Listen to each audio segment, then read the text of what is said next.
Nabi Ibrahim itu punya istri Sarah sampai 120 tahun nggak punya anak. Tapi Sarah ini cantik, saudara, super cantik. Istrinya Nabi, saudara, cantik dan orang merdeka memang. Lah terus lewat di Raja Namrud, raja yang masya Allah, saudara, zalim. Pokoknya nek perempuan cantik, kalau punya suami, suaminya dibunuh. Kalau punya orang tua diminta nggak dikasih, orang tuanya dibunuh. Lah Sarah kebetulan sama Nabi Ibrahim lewat situ. Dan Ibrahim tidak tahu. Ini salah satu kebohongan Nabi Ibrahim. Beliau cuma bohong 3 kali. Di hari kiamat nggak berani minta syafaat. Dan bohongnya bukan bohong ini, bohong fatona. Nabi Ibrahim cuma bohong 3 kali dalam hidup. Kita bohong berapa kali dalam sehari? Astagfirullahaladzim. Terus ditanya oleh Raja Namrud itu, sini, mbak sini, ada orang asing cantik sekali. Ini siapa kamu? Ini saudara saya. Ya udah kasihin saya. Lah ini saya dilupakan doanya karena bukan doa saya, Pak. Ibu-ibu harus bisa doanya Nabi Ibrahim. Istri Nabi Ibrahim.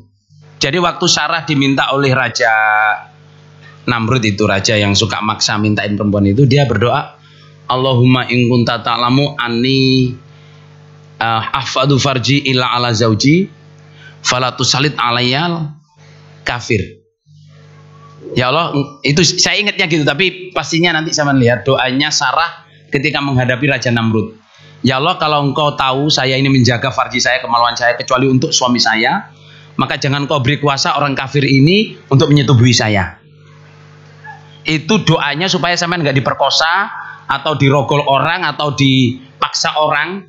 Itu doanya itu. Allahumma in kunta ta'lamu in kuntu amantu billah wa ahfadu apa?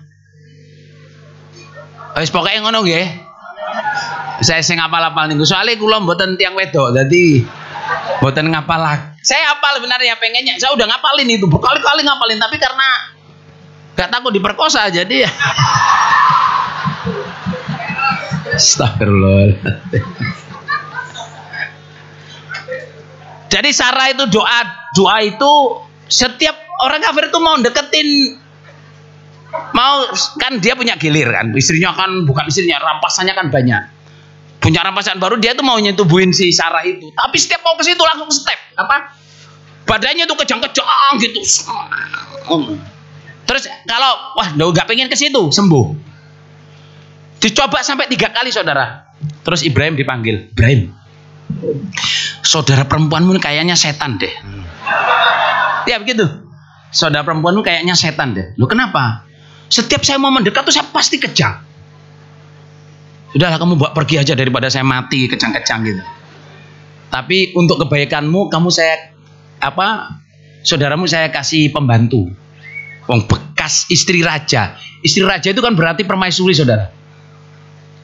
Diminta ya untuk bebungahnya dikasih pembantu budak, tapi bukan budak. Jadi budak tapi skillnya itu kayak kalau di Inggris ya, skillnya itu perempuan yang berpendidikan, yang punya tanggung jawab ngelayani istri raja, ngelayani anak-anak raja. Berarti bukan pembantu biasa, bukan pembantu tukang ngepel, cuci piring, ngasih makan, bukan, mendidik anak-anak raja. Tapi statusnya budak. Bisa dipahami nggak nih sama? Jadi Nabi Muhammad tuh anaknya budak yang memang terpelajar. Jadi orang yang punya dignity, orang yang punya budi pekerti, orang yang tahu akhlak, hajar itu. Jadi dikasihkan si Sarah punya Hajar, bukan punya Nabi Ibrahim, punya Hajar. Saya kasihin istrimu. Lah kalau punyanya Sarah berarti juga punyanya Ibrahim kan, berarti menjadi punya Ibrahim juga. Terus lama-lama karena Sarah itu nggak hamil, dia mensarankan, suamiku, kamu nikahilah Hajar ini. Loh bagaimana? Ya kamu nikahin dia supaya kamu punya anak. Kan saya nggak punya anak. Very kind, Very apa? Kind, sangat baik hati. Setelah itu Hajar hamil, punya anak namanya Ismail. Loh, dilala setelah punya anak Ismail, Sarah hamil, punya anak namanya Ishak. Tapi waktu Hajar hamil itu menjaga, ini ya kalau jadi istri muda ya, menjaga perasaan istri tua itu penting. Ini saya nggak nasihat wahyu loh ya, saya nggak nasihat wahyu loh ya, belum. Tiba saatnya, tapi itu jilid 4 nanti, saudara. Tunggu 4 tahun lagi.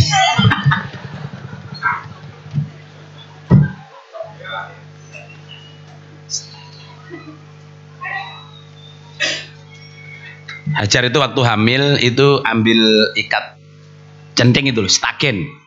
Jadi Nabi bilang stagen di dunia pertama ini yang invent apa yang menciptakan, yang menemukan itu Hajar. Ketika dia menyembunyikan hamilnya dari Sarah supaya nggak kelihatan hamil tuh centingi, anaknya meletet bunga roh ternyata. Lah waktu melahirkan, saudara jamaah, waktu melahirkan kan nggak bisa ditutupin, masa bayinya ditutupi apa jenenge tutup makan apa selimut kan nggak bisa. Waktu melahirkan itu oleh Allah supaya Sarah itu nggak apa cemburu, terus juga supaya ada orang yang menunggu Baitullah itu, Nabi Ibrahim diperintah oleh Allah untuk meletakkan istri dan anaknya di Bakkah, Wadi Bakkah, Mekah, jurang di Mekah, gunung ada jurang di situ Mekah. Yang sekarang ini Mekah itu asalnya itu kanan kirinya itu gunung semua. Saudara, jadi pengen nangis, astagfirullah. Seorang lelaki punya istri, punya anak, sudah dirindukan bertahun-tahun.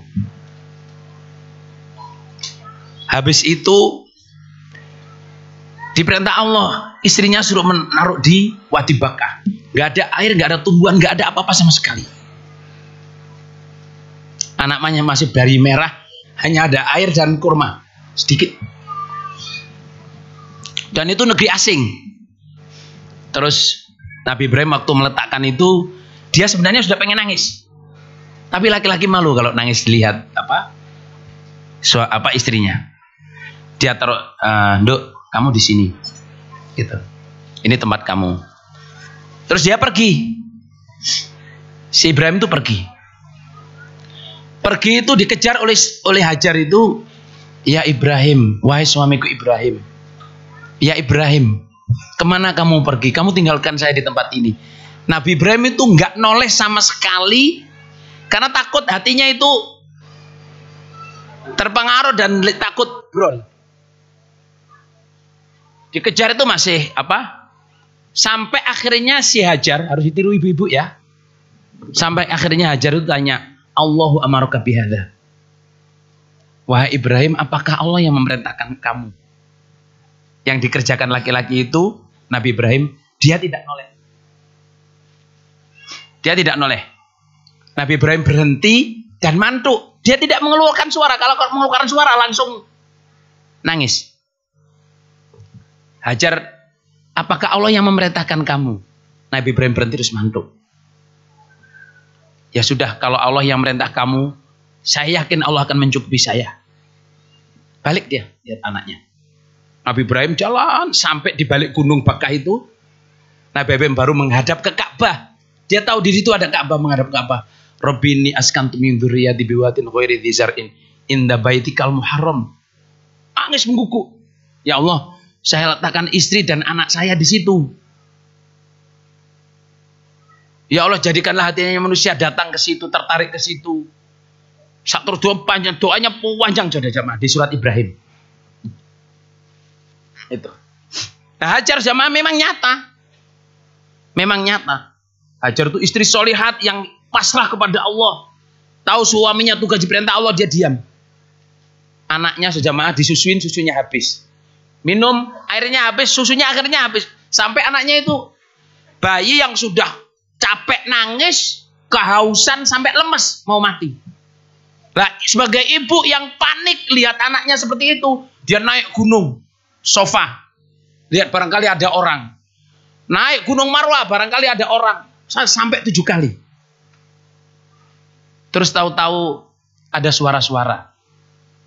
Hajar bilang ada suara, ternyata malaikat datang ke situ. Hei kamu, ada suara gak ada orangnya. Kalau kamu ada pertolongan kamu nampaklah. Akhirnya si malaikat. Ya saya malaikat, saya diutus Allah untuk memberi air ke kamu. Ini terus dicuilkan apa?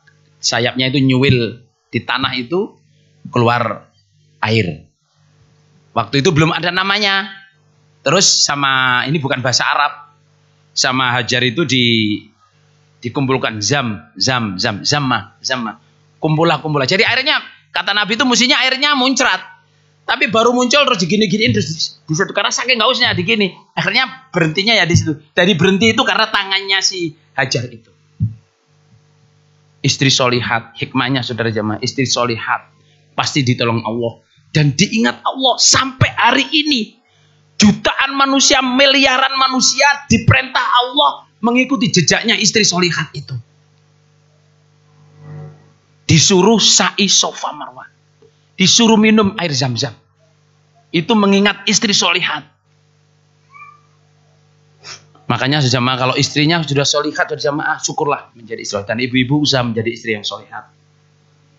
Usaha saya doakan semoga ibu-ibu semua di sini, anak-anak gadis semua di sini menjadi wanita-wanita yang solihah, menjadi yang istri yang solihah, yang merelakan suaminya berjuang untuk agama.